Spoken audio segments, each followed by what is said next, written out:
I tell you, we wouldn't have to have this conversation if Pizza Hut had just kept making those demo discs.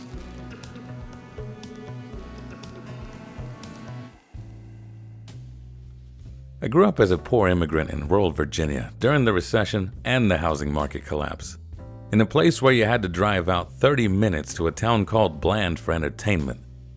That is where I learned that video game quality and affordability are two different conversations. But if we have the conversation now, I never have to have it again. I learned hard truths in the boonies. Pre-ordering a game didn't make it taste better.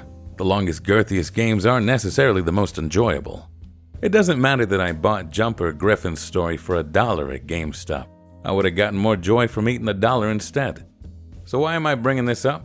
Because from time to time, I have the pleasure of reviewing a game of exceptional quality, but of short length and minimal replayability. The conversation inevitably turns from how good do I think the game is to how much do I think the game is worth. Now that's a question for an accountant.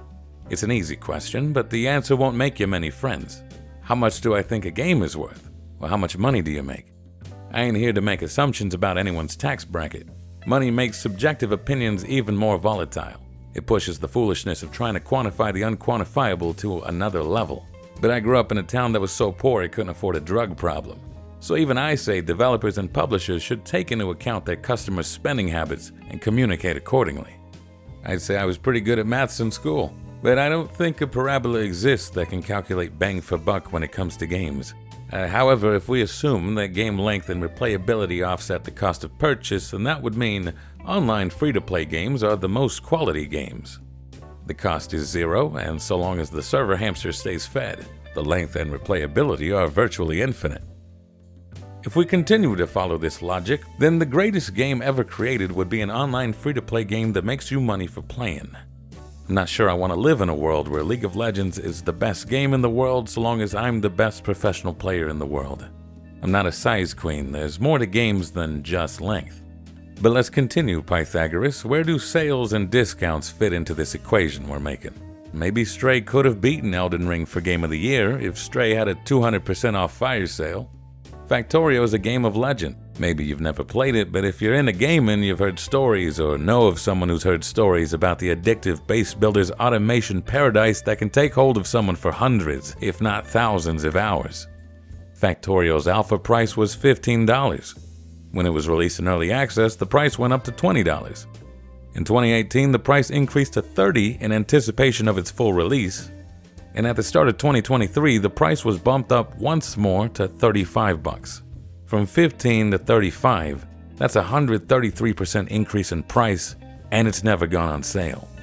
Even if that did mean Factorio became 133% worse, you still have to finish your equation by factoring everything that's happened over the years in relation to the price hike, like continued development, inflation, studio size, horoscope sign, and get sloppy. It's impractical at best and impossible at worst. I don't even like using numbers to rate video games because it fails to capture the nuance of an opinion. I mean, I'll do it, but you won't like it.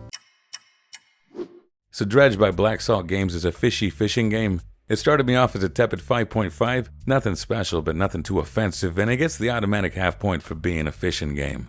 The visual novel elements knocked off half a point. I'm not here for reading, but it was pleasantly short and sweet, so I gave it back. The tutorial got me excited to a 6, the fishing bumped it up to a 7, another quarter point for Tetris, and the first creepy fish that I caught spiked me to a 13, and then it went back down to an 8 because the adrenaline naturally fades over time.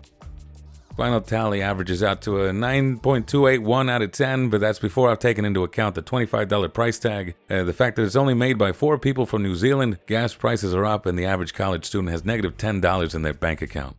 That's where the question of value always spins its wheels: money. You don't need any of these algorithms and logarithms if you make too much money for the price of a game to make a dent in your income, or if you have so little money that buying games is out of the question.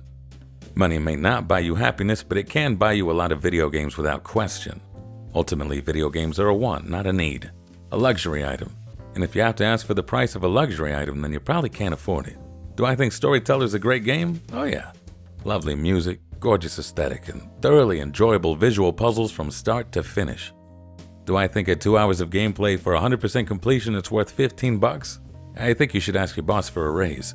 Or do you want me to ask for you? Because I will. Reviews can't be objective, but I can try and eliminate as much bias as possible while remembering that I am human. It's a conundrum because I don't have to worry about paying for games, which means my thoughts of a game aren't competing with the thoughts of my rent. But that means my opinions are less likely to relate to those who have bills on the brain. I won't undersell a game because it's failed to take my mind off of lingering debt long enough, nor do I sunk cost fallacy myself into giving a better opinion because it's the only game I bought this year and I worked triple overtime in a mine shaft to afford it. My opinions aren't better or worse, they're just not about finances. But I'd be lying if I said I wasn't disappointed to see that a game like Lone Ruin advertised itself as a roguelike, a genre known for its replayability, and felt finished after about 15 minutes, not hours, minutes of gameplay. The issue there isn't game length, replayability, quality, or federal minimum wage. The problem is the failure to communicate. It presents itself as highly replayable on the Steam page, so that's exactly what I based my review on. Is it too much to ask for games to sell what they tell? The lines can blur, like in the case of Terra Nil, a lovely little reverse base builder game that's getting negative reviews for being too short. Similar to Rogues, base builders are kinda known for replayability. So is it their fault for not mentioning length? Is it our fault for assuming? Maybe things would have gone over better if they did the Game Pass thing that shows various estimated levels of completion. I don't particularly like that system, it feels like I'm buying health insurance, but I think it's a nice compromise that I would have liked growing up. I'm not surprised people are concerned with getting the most value for their dollar. Doing a quick Google investigation, I see the median household income in America is around $30,000 a year. Searching for how much the average gamer spends per month for their hobby, I find a range of $20 to $70. Federal minimum wage here is $7.25 per hour. No, the quality of the game is not decided by its asking price, but the sales correlate with the perceived value, and for a lot of people, value is relative to their cost of living. Indie games in particular have a harder time selling without a proven track record to back them up, and their marketing can't compete with bigger game studios. Maybe a lower price is a reasonable cost to pay to make up for the lack of marketing. Or in the case of Dredge, perhaps it's best to stay the course. Maybe not everyone will see a game as affordable, and that is an important conversation to have, but maybe the conversation of quality will be louder. Here's what I think we should do. Help out the conversation of affordability. Give it some room, give it some space. Take Steam, for example. Let's move past this draconic thumbs up and thumbs down system on Steam. Who do I look like to you, Commodus? Let's expand on that. Give me a middle finger icon for truly horrendous games. Give me a chef's kiss mwah for the creme de la creme. Give me a $sign for the bargain bin bangers. Take Game Pass's time system. Our math ain't good enough to calculate the value of a game, so let's expand our language instead. That way we can get away from asking how much a game is worth and focus on all the fun stuff. Imagine a world where game makers and game players could reach a perfect price point by talking to one another. You may say that I'm a dreamer, but I'm not the only one. Until then, ask me about game quality, don't ask me about game value because I'm just going to tell you, library cards are free.